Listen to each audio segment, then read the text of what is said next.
Hi, in this short video we're going to give a basic awareness to a term called behavioural safety. There are different interpretations of this, and hopefully what I outline here gives you a basic understanding of the principles that we believe are linked to behavioural safety. We've referenced information within here from other sources on the website and other people that we may class as gurus in this field. So what is behavioural safety? It focuses on at-risk behaviours that could lead to an injury. It focuses on safe behaviours that can contribute to injury prevention, and it influences a culture of the business through attitudes and perceptions of what you want to try and change.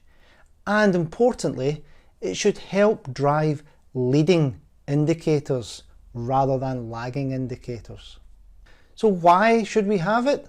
Well, it's reported that possibly 90% or even more of workplace accidents or incidents are down to unsafe behaviours or human error.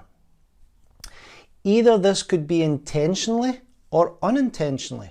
If we focus our attention on the unsafe acts, then we can drive change before it's too late. So using this methodology, what we want to do is we want to address the unsafe acts, monitor and measure those, including near misses, so that we can take appropriate action before these potential incidents become actual incidents, near misses and fatalities. The data we can gather associated to unsafe acts and near misses, the culture that we can grow within our organisation, that it's accepted to stop jobs and interrupt people undertaking these unsafe acts, is something that will drive a change in your organisation such that we can try our hardest to prevent these genuine accidents that can cause untold pain to the individuals and their families. So when we look at the categories of unsafe behaviour, we see this as human failures broken into errors and violations. And within errors, we can then break this into 4 additional categories: slips in judgment, lapses of memory, rule-based mistakes, knowledge-based mistakes. So these are the 4 areas which fall under error. Then what we have is we have violations, where these violations could be broken into 3 additional categories: routine violations, situational violations, and exceptional violations. Inside the slips and lapses of memory, we see these as unintentional errors.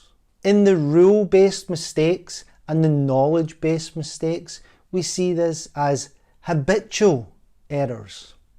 And in the violations, in all cases, these are conscious decisions that have been made. If we take these into everyday examples, then let's think about slips in our concentration, putting the car into the wrong gear, driving forward instead of driving backwards. What about lapses in memory? You start driving your car and you're heading to the shops, but you take the route as if you were going to work. And then we think about rule-based mistakes. So you broke the speed limit on a familiar road that you know, but the limit had changed because there were some roadworks undertaking. So there was a rule there that there was an error in your case that you didn't follow. And what about knowledge-based mistakes? So you broke the speed limit on a motorway or a dual carriageway when you were driving overseas because you didn't have the knowledge to understand that the speed limit was different and you didn't take the appropriate measures to identify it. If we think then about violations, and again the 3 areas, a routine violation may be that you regularly break the speed limit. You simply do it. A situational violation may be that you're running late for a meeting, so you break the speed limit with that justification. And then an exceptional violation may be that you have someone in your car that's had a serious injury and you break the speed limit in order to get them to hospital. So it's an exceptional case. Now let's take these similar categories and put them into a couple of examples in the workplace. So again, if we think about slips and lapses of memory inside errors, we can think about a slip being not checking for oncoming forklifts in the warehouse as you were distracted. And a lapse in memory might be forgetting to lower the guarding on the drill that you're using after lunch. You were thinking about something else. And then the rule-based mistakes. So you're not using the new tool to decant the hazardous chemicals because you feel it doesn't make it any easier. And then a knowledge-based one would be undertaking a cost assessment, but you don't fully understand how it's done. When we think about a violation, let's think about a routine violation. So you never wear the PPE requested and you've never had a problem, so it's fine. And what about a situational violation? So your gas meter has stopped working suddenly and you're working in a confined space, but the shift is almost over. You just want to get the job done. It'll be fine. We've never had any problems in this area before. And then let's think about exceptional violations. So there's been a confined space incident and a rescue is needed to take place, but there's no time to wait for the rescue team and the emergency equipment, so you dive in there under these exceptional conditions, which is a violation around the rules and requirements, not realising what the consequences could be. So when we think about unintentional errors, we all make unintentional errors from time to time. It's important when you see another person doing this that you bring it to their attention right away. You make them aware of it in the most appropriate way, of course. You want to try and stop them harming themselves or others, but you also want to stop that practice happening and for it not to be seen as something you just simply walk past. And then when we think about habitual errors, something that becomes a habit, we can often build up a habit of error simply because it's what we've always done, or what we were told to do, or what we interpret how it should be done because we may not have understood. So it's important the message and how we address this and ensure that the person understands the reason why you're suggesting it. And one thing to say here is often it is the individual that holds our imperfect systems together. So the fact that things are working and people have not been hurt, it's often individuals that have managed to just keep that together, and there's been a bit of luck around that. So when we think about human error, so human error is not a cause of failure. Okay, we're all human. Human error is the effect or the symptom of a deeper rooted issue. Human error's not the conclusion of an investigation into an incident or a near miss. It's often the case, you may see that as a root cause as human error.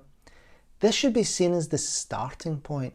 Why was it a human error? What were the influencing factors that caused the human to undertake that error?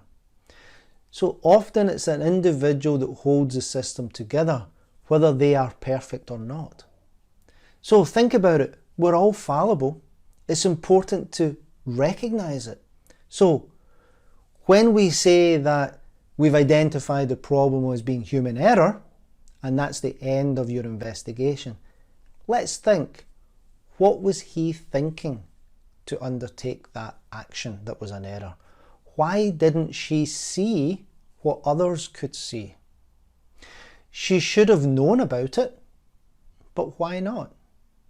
That was a strange decision for him to make. Why did he make that? Because he would never make it normally.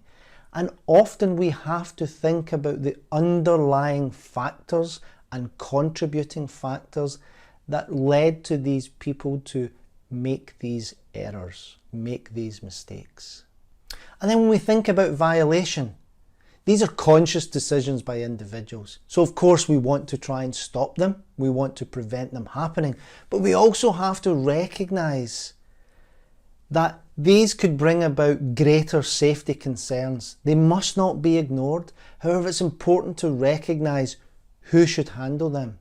The method of how they should be reported, not walked past, not ignored, but possibly involving others within the organisation. These may be decisions that are made associated to these people that violate by people in legal departments or human resource departments. But it is important to stress again, it's not something we walk past. But we do recognise that these violations are conscious decisions that people have made. So I hope that was a little bit of an insight into what we would say is behavioural safety and human error. We'd like to remind you to subscribe to our YouTube channel and follow us on LinkedIn. Thanks very much.